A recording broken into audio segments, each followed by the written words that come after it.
I haven't had a natural period in a year and a half, and I just so happened to get one on vacation.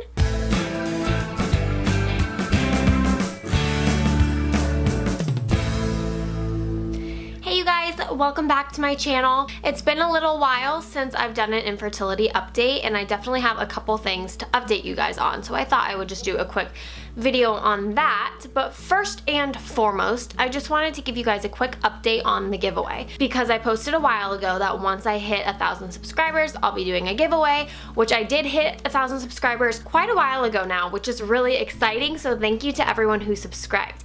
And I am still definitely going to be doing a giveaway. It just took me a little while to figure out what I wanted to do, and then now that I've figured it out, it's going to take a little while to put it together. So look forward to a official giveaway video in like mid-September. Okay, so now on to the updates infertility-wise. So there have been a couple of things that happened since my last video. The first thing, if you watched my most recent infertility video, you would know that we had some setbacks regarding our genetic testing.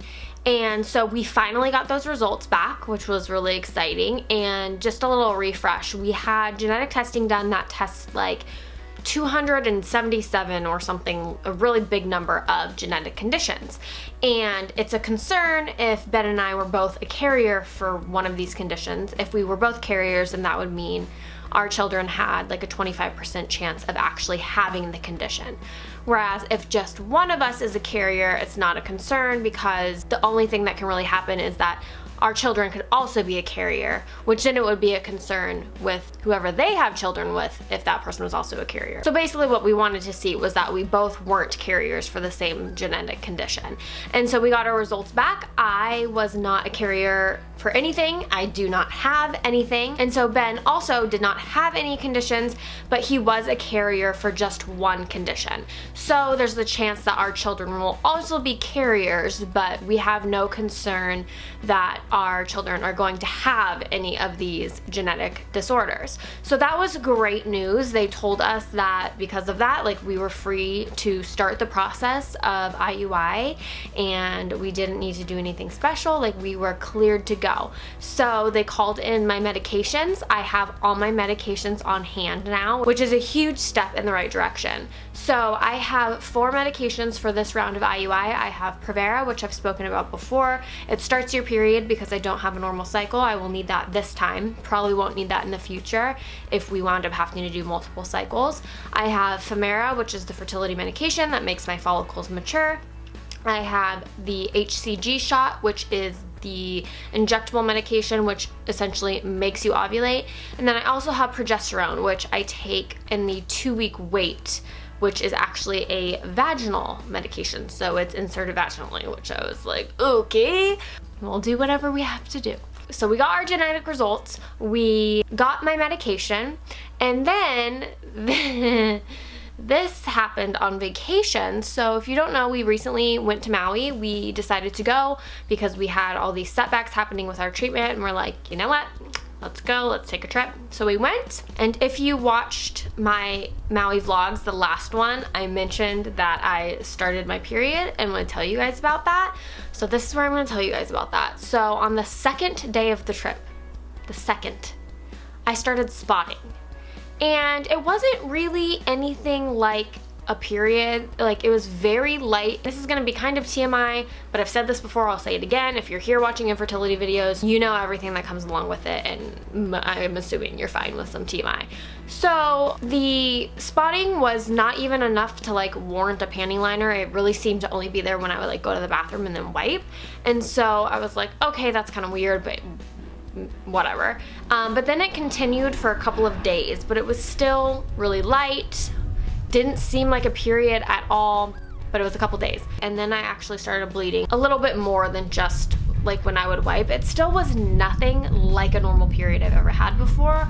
My periods, when I do have them, are relatively heavy. There's a lot of cramping. There was none of that. It was a really light bleed, kind of like as if you were on like the last or second to last day of your period, but it was definitely there and it wasn't going away. And so I was so discouraged because, for reference, I haven't had a natural period, so without fertility medication in a year and a half.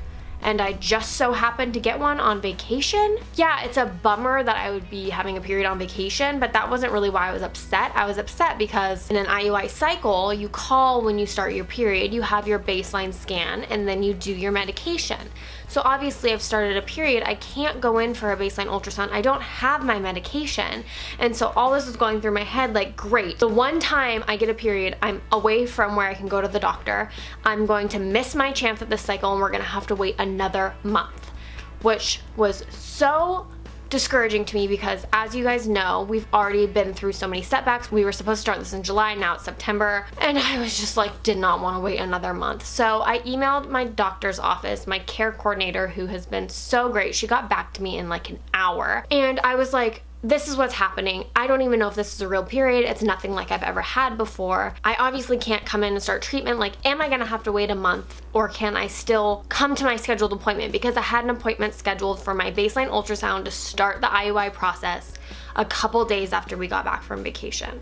So I emailed her all of the information, and she got back to me so quickly and said she spoke with my doctor and he's not entirely convinced that this is a normal real period. He's not entirely convinced that I ovulated at all even, and that my body just might be bleeding, and he's definitely not convinced that even if it is a real period, he's definitely not convinced that I will ovulate again next month, so that I should still come in to my appointment and that we should still be able to proceed as planned, which was the best news because I just really didn't want to wait any longer. So fast forward, I wound up bleeding for like 10 days, which is not normal for me in a normal period. So I was actually still bleeding by the time I went to my ultrasound, my baseline ultrasound for starting IUI. So we did the ultrasound, and the doctor looked at my lining and was like, you didn't have a period. It wasn't a real period, a normal period, whatever. My lining was like 12 millimeters, when after a period it's something like, I forget what he said, more like closer to 4. So it was almost like triple what a normal lining would look like after a period. My body's just so confused with PCOS that I was just bleeding. It wasn't a normal period, so we can definitely proceed with treatment as normal, which was the best news. So because it wasn't a normal period, I still have to shed my lining before we can do like the normal cycle. So he put me on a round of Provera, which I suspected would probably happen, which I'm currently doing right now.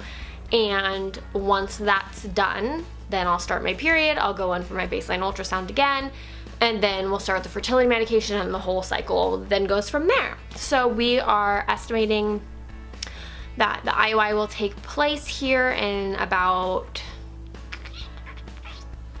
like 3 to 4 weeks.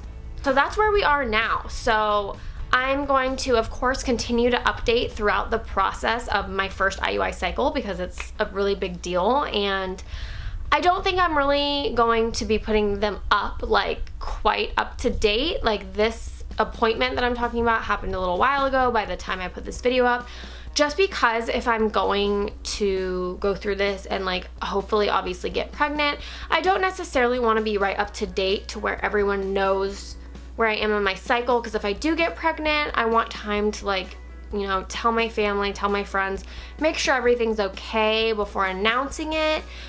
So I'm not going to be like quite up to date on schedule. So if you're thinking like, oh, she did her IUI, like she probably knows she's pregnant or whatnot, like I'm not going to be updating right away, if that makes sense.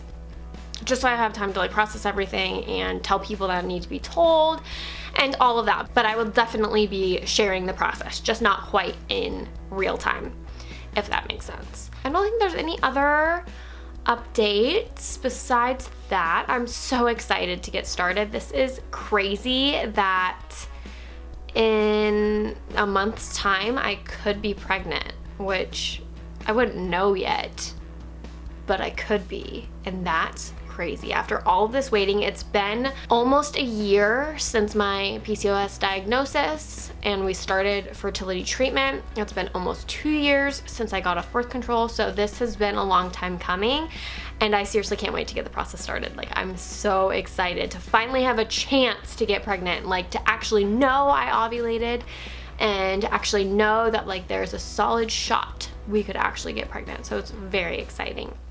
So I just wanted to thank all of you guys who are subscribed. Sharing my story on YouTube has seriously been one of the best things I've ever done, because I've connected with so many people who have gone through the same or similar struggles. It's really seriously amazing. And so all of you that have subscribed and watch my videos, whether you are going through infertility or have gone or not, I really appreciate you watching and supporting my channel and following my journey, and just being seriously so kind and supportive. Everyone has been so nice, and I really appreciate that and really appreciate all of you. So I think that's the end of this video. Make sure that you give it a thumbs up. If you have not subscribed, then consider subscribing, and I'll see you guys in my next video. Bye!